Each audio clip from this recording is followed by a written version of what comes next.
Portugal continua a apresentar a segunda taxa mais elevada entre os países da OCDE. Que comentário em termos da situação nacional faz a estes indicadores? Bom, boa tarde, antes de mais. O primeiro comentário que eu faço é que nós nos devemos deixar de tretas relativamente a esta história dos números, porque trimestralmente ou mensalmente nós assistimos a este truque de saírem cá para fora uns números que dão a aparência de que a situação económica do país está a melhorar. Ora, é no final do ano, com os números todos do ano, é que nós vamos ver qual é verdadeiramente a situação do país. E a verdade é que quem conhece o país, o seu dia-a-dia, verifica que não há melhoria económica nenhuma. Nós somos um país que não produz praticamente nada, somos um país que está completamente de pantanas, que não tem nenhuma perspectiva de desenvolvimento estratégico, que está completamente amarrado ao pagamento da dívida e à lógica da pertença ao euro, que está, portanto, barrado na adoção de qualquer medida de desenvolvimento da atividade económica e de combate ao desemprego, que é, de facto, uma chaga enorme. Já agora, sublinho também que, enfim, a maior parte dos economistas reconhece que só é possível ter um impacto positivo no combate ao desemprego com um crescimento económico superior a 3%. E as próprias previsões do banco dirigido pelo amigo do governo, que o governo acabou de nomear novamente para responsável máximo do Banco de Portugal, depois da vergonha que foi a sua intervenção no caso do BES, não aponta para nenhum número que sequer que se aproxime disso. E quanto ao desemprego, é um daqueles casos óbvios e evidentes do que é a manipulação da opinião pública, na medida em que nós temos estatísticas oficiais a pretenderem apresentar como a realidade como sendo de menos de 700 mil desempregados em Portugal neste momento, quando o número real dos desempregados é o dobro. Só que este governo, sobretudo este governo, aliás, seguindo uma técnica que já tinha sido começada a ser seguida pelo governo de José Sócrates, com os apagões oportunos no final de cada trimestre de desempregados por medidas puramente administrativas, como aliás este governo está agora a fazer, através do envio de avisos por via postal simples, a que se as pessoas não respondem são automaticamente excluídas do número dos desempregados, mas a decomposição do conceito de desempregados em N subcategorias, de forma a esvaziar o número. E, portanto, nós temos neste momento inativos disponíveis, e temos inativos desencorajados, e temos inativos ocupados, e temos inativos doentes, e se somarmos isto tudo mais o chamado subemprego visível, isto é, as pessoas que têm apenas ganchos, mas que são reais desempregados, nós temos um número superior a desempregados fora das estatísticas oficiais àqueles que dela constam. Isto é superior a 700 mil. Portanto, um país com 1.400.000 desempregados, em que a grande maioria dos trabalhadores ganha abaixo, não é do salário mínimo nacional, é do limiar mínimo de pobreza, onde temos 2,5 milhões de pessoas abaixo desse mesmo limiar. É, de facto, um país que não tem nenhuma melhoria e, portanto, isto trata-se pura e simplesmente de publicidade que, no entanto, se destina a enganar o fundamental. Coisa em que os dois principais partidos políticos estão absolutamente de acordo, que é, Portugal tem neste momento uma dívida de qualquer coisa como 225 mil milhões de euros, e o que é que estes senhores se propõem fazer para pagar essa dívida, e como é que, aceitando a lógica de pagamento dessa dívida, vão fazer outra coisa que não seja cortar nos salários e cortar nas pensões, que é o que quer o PS. Quer o PSD e o CDS se preparam para fazer. Uns de uma forma mais aberta, outros de uma forma um pouco mais dissimulada. Mas, no fundo, estão os dois de acordo. Garcia Pereira, passava aqui ao assunto que vai dominar provavelmente o dia de amanhã, o discurso de Cavaco Silva. Mas deixe-me falar só uns segundos sobre as explicações e os números. São duas coisas que me parecem importantes. Primeiro, salientar que grande parte das nossas exportações são verdadeiras reexportações. E, portanto, o aumento dessas exportações, que tem, sobretudo, uma componente muito forte na atividade da refinação de combustíveis, e que, aliás, se ressente imediatamente assim que a refinaria de Sines fecha para ser limpa, imediatamente há uma quebra das exportações. É preciso notar que por cada 100 dólares ou cada 100 euros de combustíveis refinados que Portugal exporta, teve que importar previamente 84 euros de crudo em bruto. E, portanto, grande parte das exportações correspondem a importações e o aumento das exportações corresponde ao aumento de importações.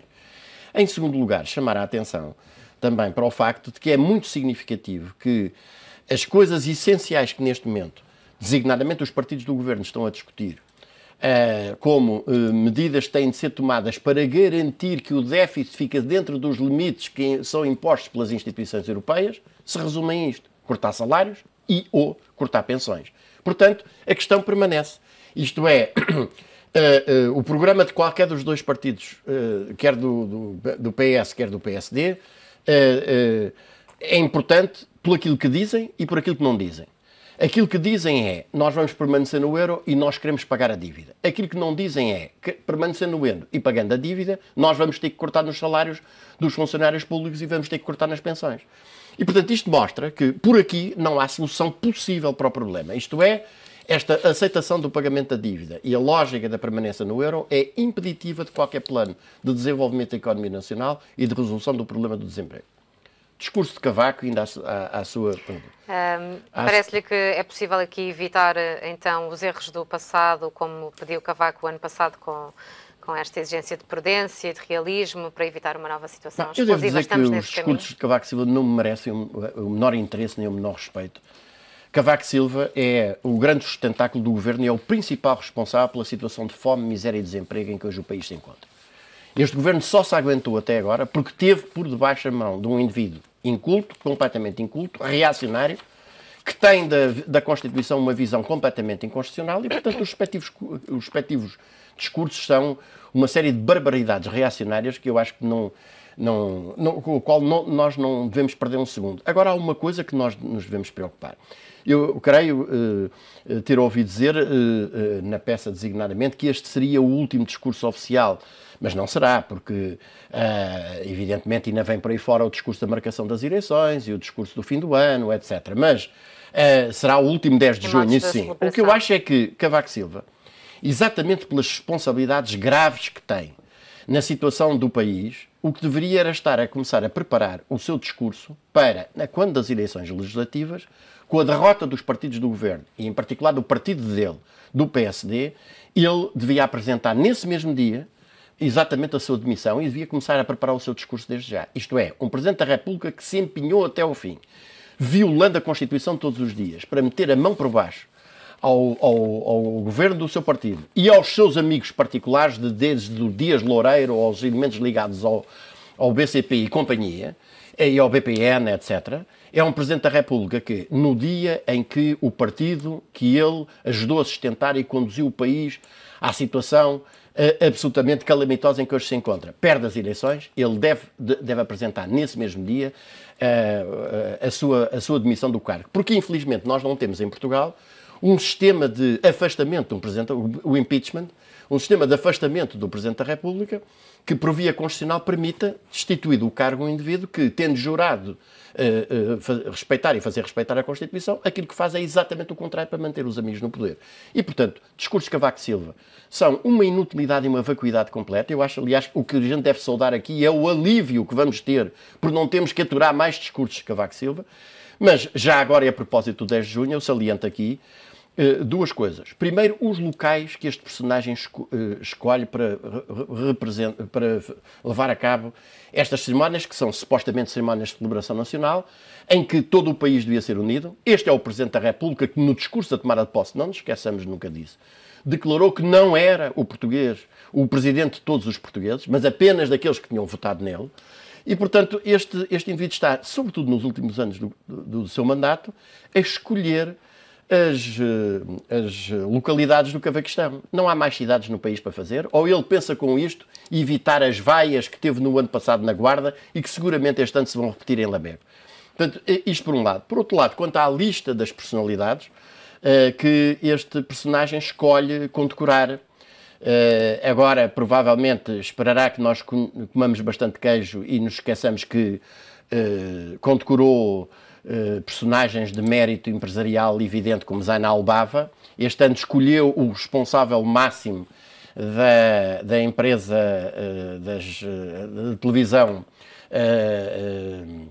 o Roberto Marino, da televisão brasileira. Mas, em termos culturais, eu queria salientar aqui um ponto. Morreu, em 25 de março deste ano, Herberto Helder, que é um dos maiores poetas da nossa literatura e de todas as literaturas do mundo. Nem uma palavra se ouviu deste analfabeto, inculto e incompetente que ocupa o cargo de Presidente da República. Garcia Pereira, o consenso parece que não tem sido possível, mas existem aqui várias críticas, tanto ao PS como à coligação, de apresentarem uma colagem nos seus programas eleitorais e que formam aqui um verdadeiro bloco central, concorda? Que formam um bloco central é inegável.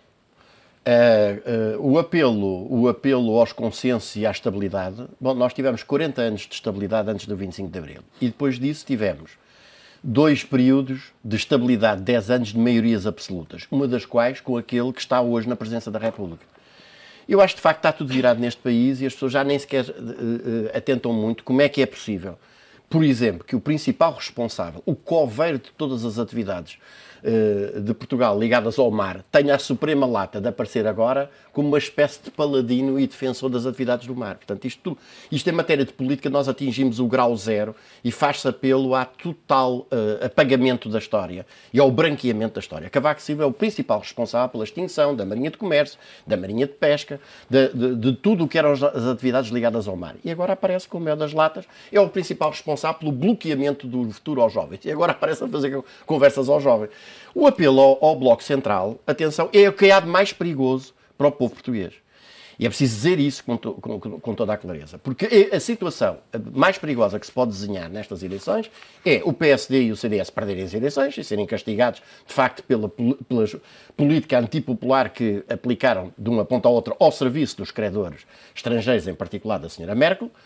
Mas o PS do Sr. António Costa é o Hollande português e, portanto, não tem, relativamente às questões fundamentais, posições diferentes daquelas que têm o PSD e o CDS. E, portanto, se o PS do Sr. Costa ganha as eleições, nós o que podemos esperar, até a partir do programa que ele apresentou, é que no dia seguinte esteja a fazer o mesmo que o Sr. Hollande fez, que foi meter-se no avião e prestar vassalagem à Sra. Merkel e garantir-lhe que a dívida será inquebrantavelmente paga, nem que isso custe transformar ainda mais os portugueses num povo ainda mais esfarrapado, ainda mais fomeado, ainda mais desempregado. E para esse plano ser levado a cabo, é absolutamente essencial destruir o que resta da Constituição. Como para isso é preciso uma maioria qualificada, aí o PS e o PSD entendem-se, revêem a Constituição e acabam com o resto dela. E, portanto, é muito importante salientar que a alternativa para o desenvolvimento do país passa por uma via completamente diferente, que é uma via de unidade de todas as forças democráticas e patrióticas para imporem um governo que rejeite a lógica do pagamento da dívida, da aplicação das medidas de austeridade e da continuação da integração no euro, que nos coarta completamente, não apenas a nossa independência financeira, mas também a independência política, e que aplique um plano de desenvolvimento da economia nacional assente nas nossas vantagens competitivas de partida, desde logo a nossa localização geoestratégica, desde logo o nosso mar. E sobre o mar, queria só concluir dizendo o seguinte: o governo do PSD e do CDS está neste momento a negociar com as autoridades europeias a definição e a aplicação de um conceito de mar europeu, mar azul, que significa a perda de soberania dos vários países que compõem a União Europeia relativamente aos seus mares nacionais. Significa a expropriação e o confisco a um país para o qual o mar é a sua principal riqueza, como o nosso, para a entregar à Sra. Merkel e companhia. E foi essa a razão porque um país como a Islândia, depois de ter apresentado a sua candidatura à União Europeia, apesar de ter um governo de direita, mas que é, ao contrário do nosso, um governo patriota, retirou essa candidatura quando verificou que aquilo que estava a ser feito era expropriar-lhe o mar. Ora, nós temos hoje Miguel Vasconcelos, na União Europeia e aqui, a negociar a venda ao estrangeiro da nossa principal riqueza, que é o mar.